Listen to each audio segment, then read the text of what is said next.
Hello everyone and welcome back to a brand new video and welcome to round 18 of our F124 Haas Driver Career Mode. Yes, we're back this weekend here for the Singapore Grand Prix. If you missed out on the video that went live a few days ago from Baku, I would highly recommend going back and check it out. It's safe to say with just a handful of races left, not only of this season but of this entire series on this game. Things are getting very, very interesting at the top of the World Championship. Oscar Piastri, after his mechanical failure out in Monza, obviously a couple of weeks ago in front of the Tifosi, he'd served some grid penalties last weekend in Baku, was able to climb his way back up the order in the Grand Prix, but we have slashed his World Championship lead with two back-to-back full dominant weekends, scoring the full 26 points. That means the gap now sits at just 14 as we head into these final 7 races. Russell is only 30 points back off the championship lead as well, so he is down but certainly not out of it at this stage of the season. And you know, you'd think had Russell and I not had 2 DNFs to Oscar's 1, it could be very, very tight at the top of the championship as well. So hoping as we head to Singapore, this is often been a track that suits me quite nicely inside the game as well, that we can try and get another good weekend. Could we make it 3 wins in a row? I'm not sure I ever have inside this game won 3 races back-to-back throughout the entirety of this series, so that would be really, really good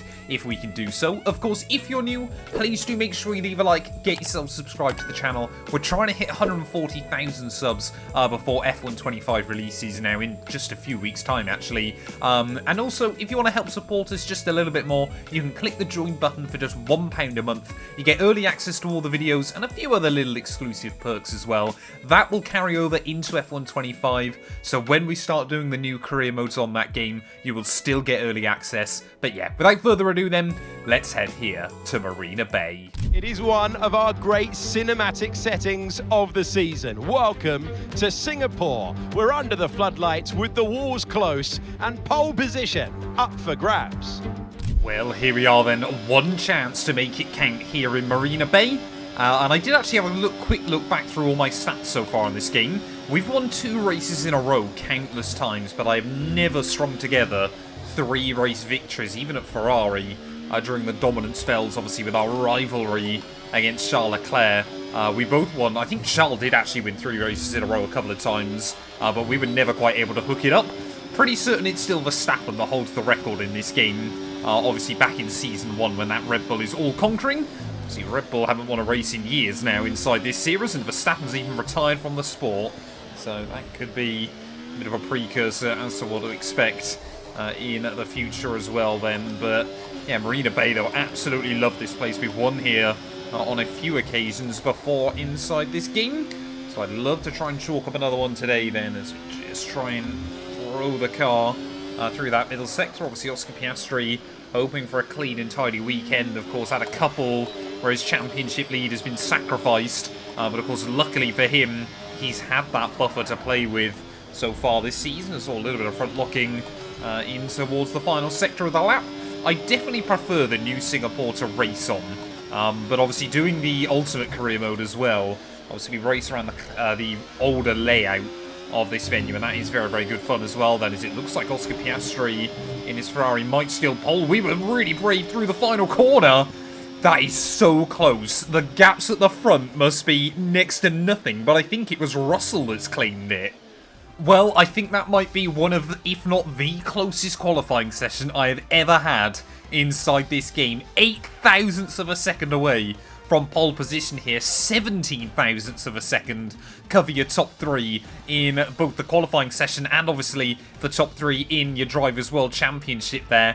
Gasly looking strong in the second Haas car though as well, so that will certainly do us some favours, but I cannot believe we've lost pole by such a small margin. I'm better off with Russell on pole than Gasly though, sorry, Piastri even, so let's head into the race.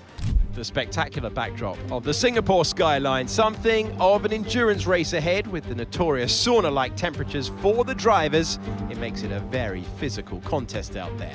Welcome back to Marina Bay for the Singapore Grand Prix.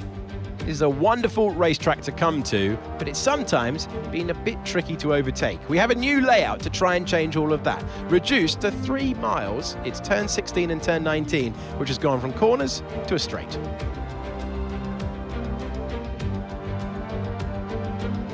Let's run you through the driver grid order for today's exciting race. What a qualifying yesterday for George Russell. He'll start today's race from pole position. And Firestarter completes the front row. Looking at the rest of today's grid, we have Gasly, Leclerc, Fernando Alonso, Teo Porcher, Norris, Hamilton, Fittipaldi, Sargent, Tsunoda, Ricciardo, Oscar Piastri, Behrman, Iwasa, Perez, Stroll, Vesti, Joe, and Esteban Ocon lines up at the back of the grid. And with preparations almost complete, let's head down to the track.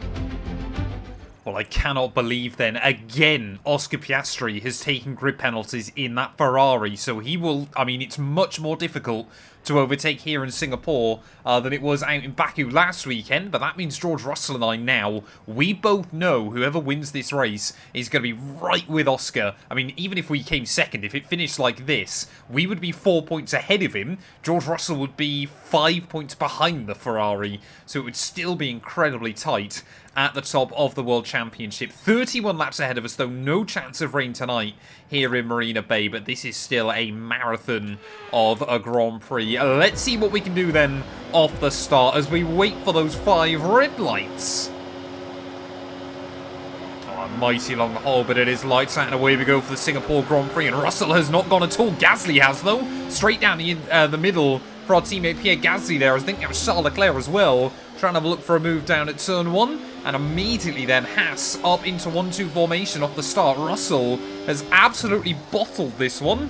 And I'm not going to complain about that then. So just getting a little bit of a slide as we make our way out to the Raffles Boulevard on lap 1. But we've seen just how good this car is around the high downforce circuits. Of course, Pierre, still his 1 win this season. Coming at the Monaco Grand Prix. Of course, Singapore, probably, I mean, the old layout, definitely. The new layout, maybe not so much. But probably one of the closest circuits to that, obviously, Monte Carlo layout that we get inside this game. Of course, no Singapore sling or the horrible little switchback section at the end of the lap. Like I said, I kind of miss the old Singapore for the challenge it gave to the drivers, because it really was, you know, a venue that the best drivers won at. You know, your Sebastian Vettels, your Fernando Alonso's, your Lewis Hamilton's as well. But yeah, this new layout has obviously been won by Carlos Sainz and Sergio Perez, which I'd argue they are kind of a level below the aforementioned 3. Weirdly, of course, this is still a venue that Max Verstappen's never won at.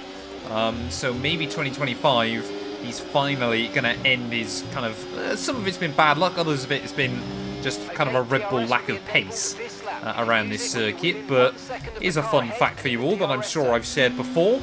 Antonio Giovinazzi, who only ever raced for Sauber, has led more laps here in Marina Bay than Max Verstappen has. That absolutely blows my mind.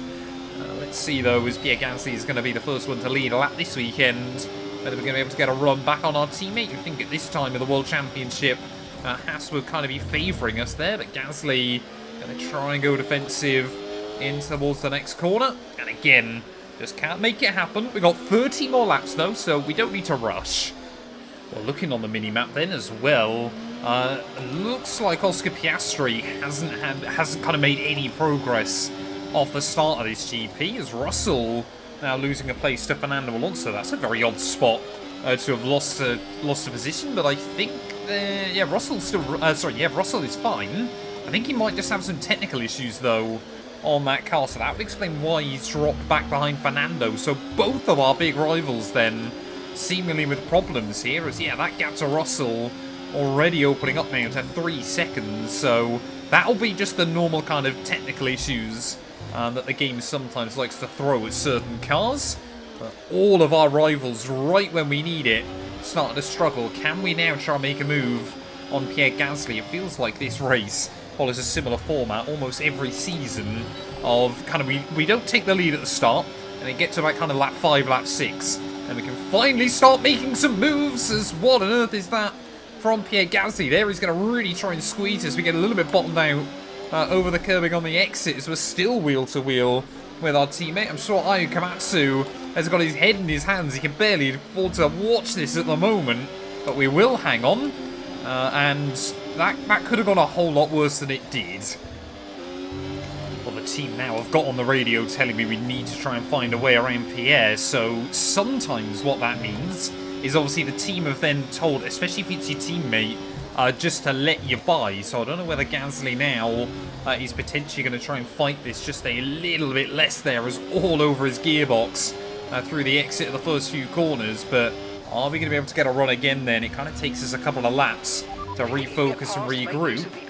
Yeah, that's exactly what I'm doing right now, Mark, as we're trying to have a look. This time round to the outside, it'll be the inside line. Sorry, the other way around there. The inside line and it'll be the outside for the next corner, but around the outside we will go. Gasly put up a valiant defence for a few laps here, but we've got to try and work together to pull away. Again, not too worried about Charles Leclerc kind of hanging on to our coattails, as I don't think Russell has got issues. Just seemed to drop behind Fernando Alonso there. Maybe he was just struggling for a lap or so, but that gap hasn't opened up since then. And there goes Pierre Gasly then into the pit lane. No, he doesn't. Oh, Gasly's opting to stay out as well then. So both drivers wanted to go a little bit longer here, and I can only assume for Pierre, he doesn't want to obviously get caught up in slower traffic as well. And so as every other car dives into the pit lane, I will not pit until Pierre Gasly has done so. That is my rule now. But let's wait and see whether that potentially screws us over. Will we see Oscar Piastri, though, gain some places as everybody else dives through the pit lane? I think for him, you're going to be hoping that a few cars get held up. You've got to hope his outlap has been absolutely rapid. He's got a little bit of breathing room to the V car in front of him there, as Alonso's got the jump on Leclerc. So another slow pit stop from Charles Leclerc then, and he's come out behind the McLaren of George Russell as well then. So for the second weekend in a row, Charles Leclerc has been really, really screwed over in this GP. I think Oscar Piastri has gained, but certainly not much. Well, I'm going to test a little theory now. What if I pretend to box? Will Pierre follow me down into the pit lane, or will he just stick to the racing line here as we make our way through the final couple of corners? This would be so hilarious if he does follow me. No, he doesn't. Damn it. So I can't even try and trick him in this Grand Prix, and it's actually allowed him to get just a little bit closer. Yeah, we'll have to box the end of lap 24 if he doesn't this lap. And then, well, luckily we can bolt on a set of softs, and hopefully we can go really, really quickly to, if we've been jumped by Alonso, to try and get back ahead of him. But there we go. Yeah, I have box pit confirmed with the team, so this will definitely be the lap Pierre Gasly decides to come into the pit lane as well then. If he does, I'm going to be so annoyed with the Frenchman here. But through the final corner, please don't say he's following me in. He's not! Pierre Gasly is staying out there, so what on earth is his plan towards the end of the Grand Prix then? We're going to bolt on a fresh set of softs and just try to be ridiculously fast through these final few laps here. Is Gasly going to get himself disqualified? Nobody knows. But either way, maybe it was just a bit of a game of chicken between myself and our teammate, and I have lost that match. Oh, there you go. Nice slow pit stop as well. Absolutely wonderful then. So it's going to give us a few more cars to have to try and overtake towards the end of this race. Oscar Piastri still is not inside the top 10 though. But as we make our way back out into the circuit then, yeah, there's no way Pierre from here is able to get back to the front. We've got a 5-second gap to Norris, but we're on 10 lap, 2-stage softer tyres.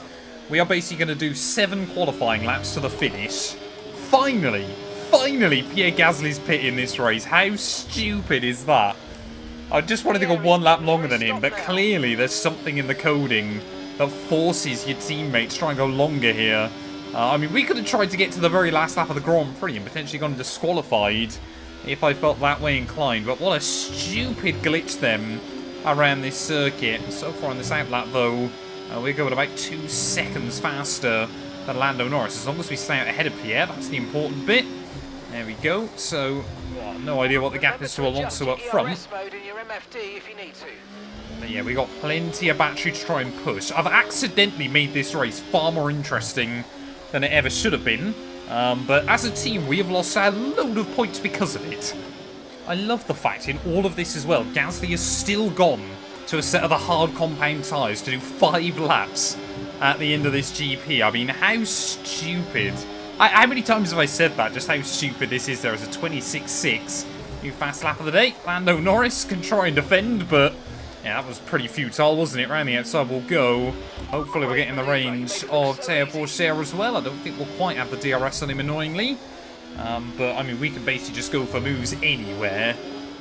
But the trick is to try and not get held up for as little a time as we possibly can. TR120 as he makes his way over the Anderson Bridge. Oh, I thought about it. I wanted to make it happen there. We scared him. We definitely scared him on the exit. But not able to make the move happen that time round. And I really do. I mean, surely on F125, they'll have updated the DRS zone here as well to give you the run in towards this final chicane of the lap. But to the inside of Teo, who really wants to squeeze me, of course. It's probably to try and help Alonso up at the front of the order there. But down the inside we'll go. Up back into P4. There's a 5-second gap to George Russell. But that could evaporate in about 2 laps here. Well, 4 cars, 4 different teams, all fighting for victory here with 1 lap to go. 3 of them on the same strategy. The one at the back, though, much, much quicker at this stage of the afternoon. We're going to have to give it all or nothing on the last lap if we want to win here in Marina Bay. Just try and attack that curbing through the final corner. We need to get past Russell before, well, at turn 1 ideally. To the inside we will go. So Russell thought about trying to defend it. Just realised he didn't have the grip there, and Russell, well, we've seen it before him lose a podium on the last lap of this race when he binned it a couple of years ago, but this time round he's just going to get overtaken fair and square. Will we see Leclerc even get a run on Fernando Alonso? Will we be able to get a run on Charles Leclerc there? As, oh, he gets a little bit boxed in. We had to go for a panic move to the inside there. Team apparently happy with that move. I'm not completely convinced by it, but I guess we're through. And I mean, it was Leclerc that moved in the braking zone. So we are now up into P2 then of this race. Again, we've got so much fresher tyres at the moment. But are we going to be able to try and hound Alonso here? I genuinely thought we might have thrown this one away. But if there was an opportunity, we have surely got to try and take it here. Open up the run through the hairpin. We'll have the DRS down the very next straight. We know that Aston Martin isn't particularly good in a straight line on this game, as again, we've just got to try and focus on getting the power down. Oh, out of that corner, a little bit of a wobble on the exit. Surely Alonso is going to try and defend this one, and he will immediately defend to the inside there. Can we get around the outside of the Aston Martin in through the final few corners? We've got the grip, and after we completely botched the strategy for the first time on this game, 3 wins in a row. Yes, yes, yes, guys, yes! Come on, boys! Ah, fantastic drive. That's just fantastic. Amazing. You deserved that race win. Well done, mate.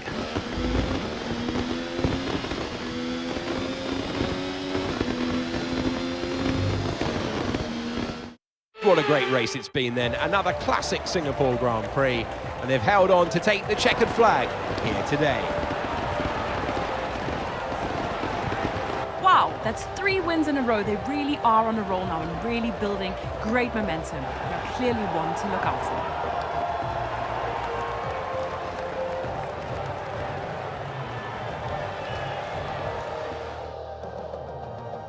There aren't many teams as they come out onto the podium now who could do what Haas have managed to accomplish here. It's hard to believe how competitive they've already become. Amazing victory.